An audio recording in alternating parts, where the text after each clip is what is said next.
particularidades.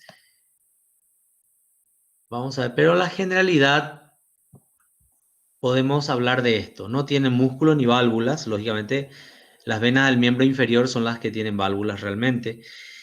Y allá arriba, acá a nivel encefálico, no hay válvulas y la mayoría carecen de capa muscularis, ¿verdad? Muscularis. Los gigantes transitan en el espacio subaracnoideo, perfuran la dura madre y la aracnoides y drenan finalmente a los senos venosos. Ese es su itinerario, origen, itinerario y finalización. Bien, vamos a ver todo cómo se comportan con algunas imágenes las venas encefálicas.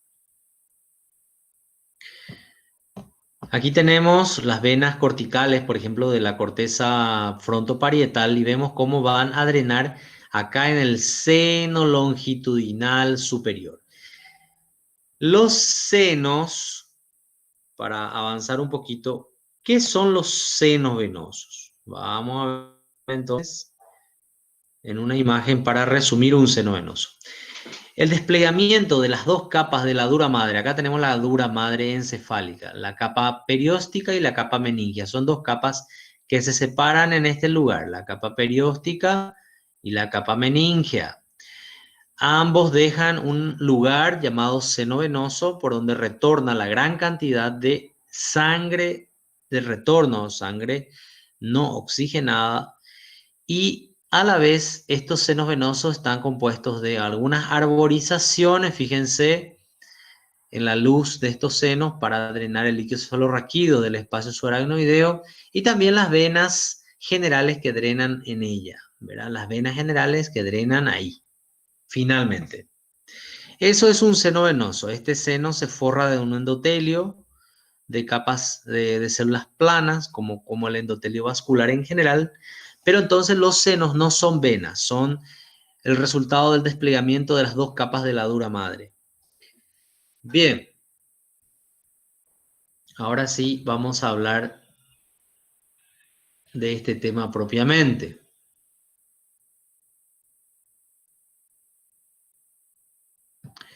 Acá en la corteza parieto-temporofrontal, si bien las venas carecen de capa muscular, hay dos, la de Trollard y la de la B, que son venas realmente capacitadas y tienen muscular, y son las que drenan gran parte de estos territorios bajos, prefrontal y temporal, parietal bajo y temporal. Entonces, necesariamente estas deben ser preservadas en cualquier instancia para que no haya necrosis o trombosis. Vean que finalmente todas estas venas drenan acá en el seno longitudinal superior, que es el seno más importante de todos los senos y en el donde más cantidad de vellosidad aracnoideas existen y también donde más tributarias tiene, tributarias venosas, ¿verdad? Lógicamente. Bien, son anastomóticas llamadas de las cerebrales medias superficiales, así también se los llama. Vamos a ver otra. En la base del cerebro tenemos otras tributarias de la cerebral media superficiales, pero en la base, en este caso no en la cara externa, y tenemos las cerebrales medias, venas cerebrales medias y las venas cerebrales anteriores que forman la vena de Rosenthal, la gran vena de Rosenthal en la hendidura de Bichat. La hendidura de Bichat es la cisterna que está alrededor del mesencéfalo acá y termina uniéndose acá a la vena cerebral media y formando la vena de Galeno. La vena de Galeno entonces es la unión de la Rosenthal con la cerebral media. En este lugar, en la porción posterior de la hendidura de Bichat.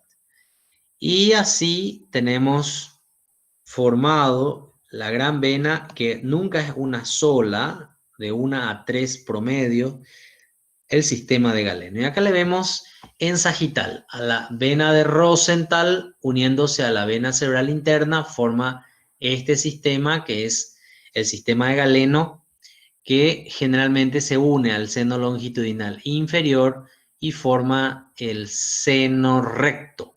Acá en la base del tentorio, en la parte más elevada del tentorio, y donde se inserta la hoz del cerebro, acá mismo transita el seno recto. El seno recto termina acá en la confluencia de los senos junto con el seno longitudinal superior. Se llama confluencia de los senos o prensa de Erófilo, el lugar donde finalmente desembocan todos los senos. Estos senos recto y longitudinal superior siguen su vía por los senos laterales. Fíjense cómo las venas de la fosa posterior todas drenan también o a las venas de Rosenthal directamente, al galeno o al seno recto directamente. Por ende, tenemos este sistema conformacional para el drenaje. Son todas tributarias de estas venas de Rosenthal, cerebral media o el seno recto directamente. Bien. Y este sistema interno que es magnífico, puesto que depende cómo se forma la vena cerebral interna, que son estas dos acá, las venas cerebrales internas. Las venas caudadas forman y son tributarias de la vena tálamo estriada, que es la que circula por el surco tálamo estriado, que es este. A la vez, las venas coroideas se suman a la vena tálamo estriada, que ya había recibido las caudadas, y también recibe a las septales del septum pellucidum. Todas estas juntas, coroideas, tálamo estriadas, caudadas y septales, forman la vena cerebral interna, que finalmente va hacia atrás y se une a la vena de Rosenthal y forma el sistema de Galeno en este lugar, que perfectamente se visualiza en esta imagen del néter, y uniéndose el galeno con el seno longitudinal inferior, forma el seno recto que desemboca finalmente en la prensa de Erófilo. Tengan en cuenta que este sistema interno es un sistema, digamos, conflictivo, en el sentido de que cualquier trombosis de la base puede afectar a este sistema basal de drenaje de la sustancia gris basal, talámica y lenticular y caudada del cerebro. Entonces, recuerden, este sistema es muy importante, que finalmente drena en la prensa de Erófilo a través del seno recto. Tiene una gran cantidad de drenaje porque viene todo de la sustancia gris fundamentalmente, no es solo sustancia blanca. Y la sustancia gris tiene un afluente, un caudal mucho mayor, mucho mayor. Nuevamente, Rosenthal, cerebral interna, forma el sistema galeno unido al longitudinal inferior, el seno recto. Eso es cantado, ¿verdad? Cantado.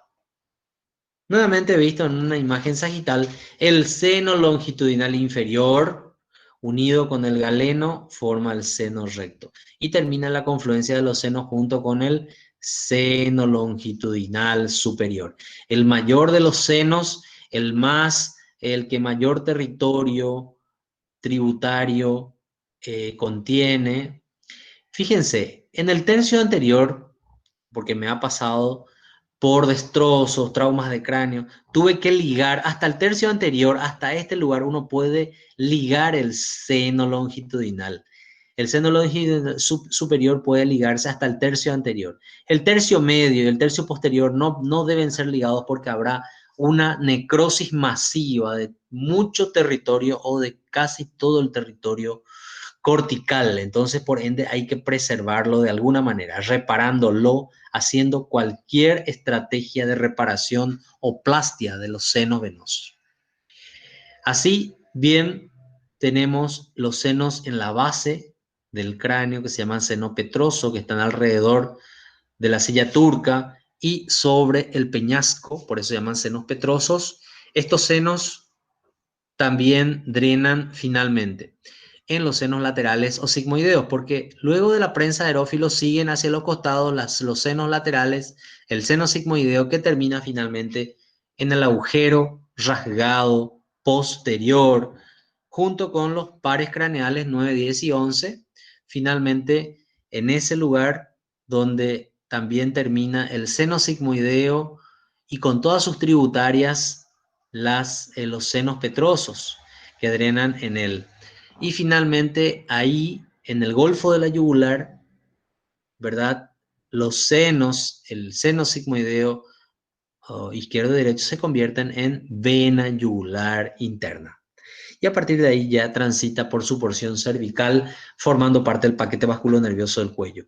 Entonces, el drenaje venoso encefálico ad integrum, es decir, todo el sistema, la sangre de retorno encefálico, más lo que se suma del líquido cefalorraquídeo, retorna finalmente a través de la yugular interna hasta el corazón. Recuerden que el sistema nervioso central carece de sistema linfático. Para ello, para su defensa, necesariamente usa lo que se llama la barrera hematoencefálica. No hay sistema de drenaje linfático.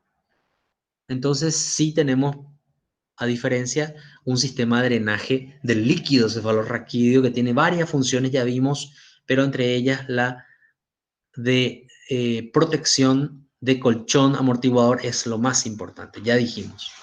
Bien, aquí está longitudinal superior, inferior, seno recto, seno transverso o lateral, confluencia de los senos y senos sigmoideos. Son todos los senos más importantes y a citar los de la base, ¿verdad? Bueno, aquí vemos los senos petrosos, superior e inferior, ¿verdad? Acá tenemos el plexo basilar venoso, ¿verdad? Acá sobre la tienda del cerebelo tenemos el seno recto, el seno lateral que ya drena toda la sangre y sigue acá como sigmoideo, fíjense, y termina entonces en el agujero rasgado posterior. Esta parte central, digamos, o pericelar, como también se lo llama, por la silla, celar, pericelar. A ambos lados están los senos cavernosos. En la superficie, los senos petroso superior y los senos basilar, que se consideran también petroso inferior, junto con los que están encima del peñasco. Todos drenan finalmente en el seno sigmoideo. Son tributarios del seno sigmoideo, que al final termina formando en el golfo de la yugular interna. Vamos a ver si estamos todavía ahí. Sí, bueno, muy bien. ¿Ok? Entonces, esta es una pequeña descripción del drenaje venoso encefálico. Recuerden que en la base del cerebro hay una suerte de continuidad acá con los senos paranasales, las órbitas. Una lámina ósea muy pequeña los separa de las fosas nasales, senos paranasales, etcétera, que cualquier infección en esta zona perinasal o perisinusal puede generar trombosis o tromboflebitis de los senos y un gran eh, trastorno del retorno venoso y necrosis y fallecimiento secundaria, lógicamente, de toda esta situación. Por eso a este triángulo alrededor de la nariz, infecciones alrededor de la nariz son considerados infecciones del triángulo de la muerte. Por eso entiendan que este conocimiento de la anatomía del retorno venoso tiene mucha utilidad para comprender y poder generar también, lógicamente, resultados óptimos en tratamientos e intervenciones. ¿Por qué les digo? Porque cuando un seno venoso, luego de un trauma de cráneo, vamos a ver aquí en esta imagen tan famosa, cuando hay una fractura o hundimiento que afecta, lógicamente, en la parte paramediana acá o mediana, fractura o hundimiento, los trazos de fracturas laceran el seno longitudinal y eso genera un sangrado muy profuso. Y recuerden, al levantar los fragmentos óseos, se viene un sangrado muy profuso que generalmente puede chocar al paciente. ¿Qué se hace? Compresión y reparación. ¿Por qué se repara el seno? El seno no se solidifica o no se repara con simplemente colocar celulosa o espongostán o otros tipos de hemostásicos sobre ella. Necesariamente hay que repararlas con hilo y sutura. ¿Por qué? Porque el seno no es una arteria, no es una vena, es una pared formada de ambas capas de la dura madre, forrado. Entonces, cuando se lacera, se abre, hay que repararla con hilo y puntos, ¿verdad? De lo contrario, eso va a seguir sangrando y va a terminar con la vida del paciente. Muchas veces la sangre se junta en otro lugar y el seno es el que está fisurado. Imagínense, uno hace un abordaje donde está el hematoma, pero en realidad la lesión está acá. Uno hace y uno cuando saca el hematoma de este lugar, empieza a venir sangre de acá y recién uno se da cuenta y tiene que surcar toda esta cuestión, todo este segmento de hueso que es bastante lento y hay que hacerlo rápidamente, ¿verdad? Entonces el paciente, el cirujano se ve en una encrucijada, en una disyuntiva de cómo hacerlo más rápido, ¿verdad? Y cómo evitar que se desangre el paciente. Entonces, todas estas cuestiones muchas veces terminan con la vida del paciente y en el intento de solucionar y de cohibir la hemorragia del seno longitudinal o de cualquier otro seno. O cuando hace un abordaje, cualquiera hace un abordaje acá, parieto, temporo o occipital posterior, y al hacer el abordaje perfora el seno sigmoideo, por ejemplo, cosa que ocurre muy frecuentemente, también es difícil la reparación y tengan en cuenta que el conocimiento de la anatomía es lo único que le va a respaldar en ese momento. Bien, entonces, ¿de qué estamos hablando? De algo magistral, de algo que se llama retorno venoso encefálico. Recuerden que el retorno venoso encefálico en los senos venosos no hay presión.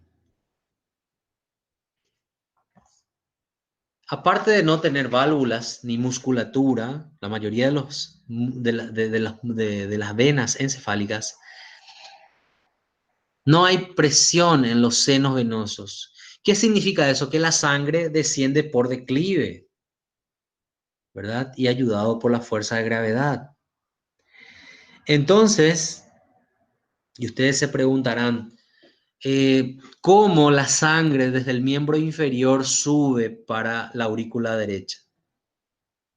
La física ha estudiado perfectamente todos estos procedimientos y por eso el miembro inferior, las venas profundas del miembro inferior poseen válvulas que permiten el pasaje y evitan el reflujo. Y también los músculos del miembro inferior y del abdomen generan una suerte de presión positiva que eleva la sangre, pero por sobre todas las cosas, en el tórax hay presión negativa y eso succiona la sangre para arriba y lo lleva hasta la aurícula derecha. En el encéfalo, a eso en fisiología ustedes van a estudiar ese retorno venoso. En fisiología se le llama visa fronte, visa tergo y visa latere. Es una cuestión magnífica